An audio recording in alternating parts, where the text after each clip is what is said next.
বান্দারে টেনশন করিস না, তুল নবী রহমাতুল্লিল আলামিন, শফিউল মুজনবিন, রাহাতাল আশিকিন, আনিসিল গারিবিন, ইয়াসিন ওয়ালা নবী রহমাতুল্লিল আলামিন নবীকে আমি আল্লাহ হুকুম দিলাম, ও নবী আপনি হাসরের ময়দানে আপনার উম্মতের পক্ষে সিজদায় পড়ে সিজদায় পড়ে সিজদায় পড়ে সিজদায় পড়ে উম্মতের পক্ষে, আমার বান্দার পক্ষে আপনি সুপারিশ করতে থাকুন। আপনি সুপারিশ করতে থাকবেন, আমি মালিক হয়ে জাহান্নামীকে জান্নাতি বানাতে থাকব। আল্লাহ নিজে বিচারক হয়ে বিচার করে যে যেটা পাবে সেটা দিবে। আবার তোলার জন্য নিজের রহমতকে উন্মুক্ত করে নবীর সুপারিশের ব্যবস্থা করে। যা যা যা। আর রহমানির রহিম মালিকি ইয়াউমিদ্দিন। এবার আসেন, আল্লাহ তাআলা আমাদেরকে এমন একজন নবী দান করেছেন,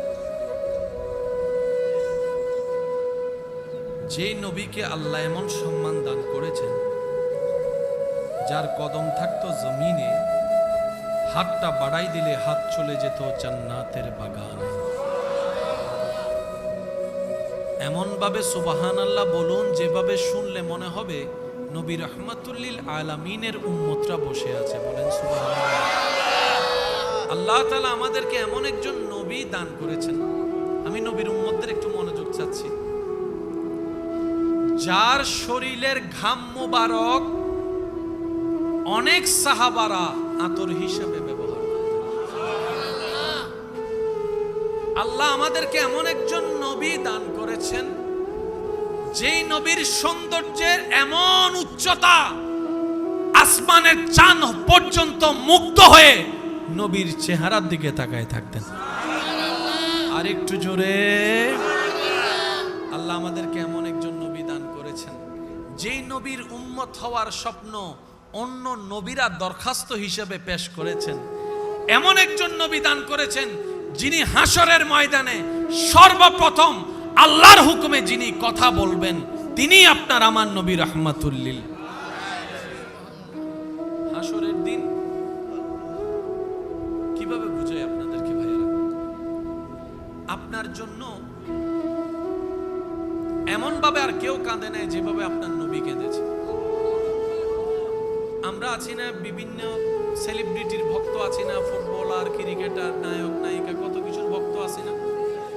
যারা যার ভক্ত, আমি আপনার পছন্দকে অসম্মান করছি না, শুধু একটু প্রশ্ন রাখছি মিলানোর জন্য যাতে কথাটা বুঝতে পারেন।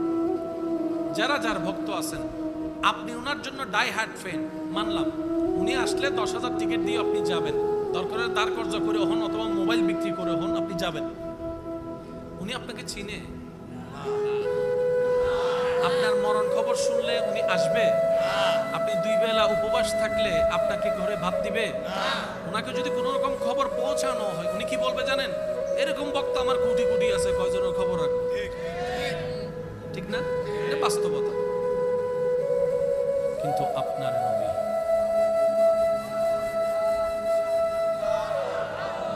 পাহাড়ের চূড়ায়, চোখ থেকে ঝরঝর পানি। আল্লাহ আমার মক্কা থেকে মদিনায় হিজরত। এই উম্মতের ভিতর আপনি আমি আমরা সবাই আছি না নাই?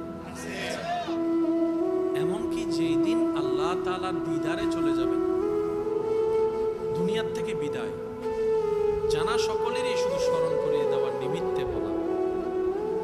রব্বুল আলামিন আজরাইলকে বললেন, আজরাইল বারেগাহে মুস্তাফা, নবীর দরবারে যাও, খবরদার সালাম ছাড়া প্রবেশ করিও না, সালাম ছাড়া প্রবেশ করিও না। সালাম দিবা, যদি আমার নবী অনুমতি দেয় তাহলে ভিতরে প্রবেশ করবা। সুবহানাল্লাহ।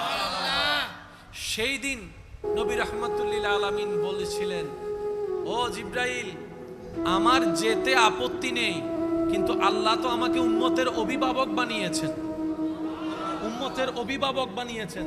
তা আমি যদি এরকম চলে যাই, আমার উম্মত তো বেসাহারা হয়ে যাবে, আমার উম্মত তো অভিভাবকহীন হয়ে যাবে। আমি তো সেটা মানতে পারি না, আমার কষ্ট লাগে, একটু আমার রব থেকে এই বিষয়ে একটা ফায়সালা নিয়ে আসো। সাথে সাথে জিবরাইলকে রব্বুল আলামিন পাঠিয়ে বললেন, জিবরাইল, নবী রাহমাতুল লিল আলামিন আমার হাবিবকে বলে দাও আজকে থেকে যেন কোনো টেনশন আর না করে এই বিষয় নিয়ে উম্মতের জন্য। আজকে থেকে নবী রাহমাতুল লিল আলামিনের সমস্ত উম্মতের দায়িত্ব আমি রব্বুল আলামিন কুদরতিভাবে গ্রহণ করে নিলাম। উম্মতি উম্মতি উম্মতি, এমনকি যেই দিন আল্লাহর হুকুমে হাসরে উঠানো হবে, সর্বপ্রথম আপনার আমার নবীকে উঠানো হবে, আপনার আমার নবীকে উঠানো হবে। জিবরাইল আসবে, এসে নবীকে যখন সালাতু সালাম দিবে, নবী যখন উঠবে হাসরের ময়দানে, আপনার আমার নবী হাসরের ময়দানে সর্বপ্রথম উঠে জিবরাইলকে বলবে, ইয়া আখি জিবরাইল, ও ভাই জিবরাইল, আইনা উম্মতি, আইনা উম্মতি, আইনা উম্মতি, আমার উম্মত কোথায়, আমার উম্মত কোথায়, আমার উম্মত কোথায়। নিজের পরিবারের কথা বলবে না সেই দিন, সাহাবাদের কথা, ঘনিষ্ঠের কথা বলবে না, আপনার আমার মতো গুনাহগার উম্মতের কথা বলবে, গুনাহগার উম্মতের কথা বলবে। এমনকি সিজদায় পড়ে রব্বি হাবিলি উম্মতি বলে বলে সেই দিন আপনার আমার কথা বলবে। সুবহান।